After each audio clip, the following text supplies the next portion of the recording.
অন্নদাতা ভগবান কৃষকদেরকে দুহাতে এই বাজেটে দেওয়া হয়েছে। এখন প্রায় 2500 টাকা করে ধানের কুইন্টাল, বাড়তি 200 টাকা করে দেওয়ার কথা ঘোষণা করা হয়েছে।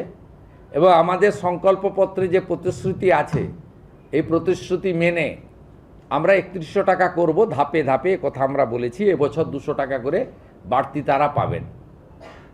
আমাদের কৃষির মধ্যে প্রধানমন্ত্রী কৃষি সেচাই যোজনা, 4টি জেলাকে প্রধানমন্ত্রী ধনধান্য কর্মসূচিতে যুক্ত করা, মৃত্তিকা পরীক্ষা সহ অনেকগুলো কর্মসূচি রাখা হয়েছে।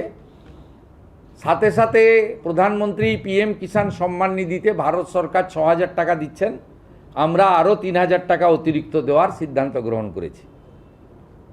আমরা আলু চাষিদের জন্য বিশেষ প্যাকেজ দিয়েছি। প্রত্যেক আলু চাষি তারা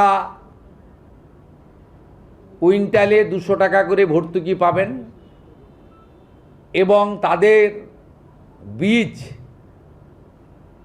এবং কোল্ড স্টোরেজ ট্রান্সপোর্টেশন এক্ষেত্রেও গুরুত্বপূর্ণ সিদ্ধান্ত নেওয়া হয়েছে।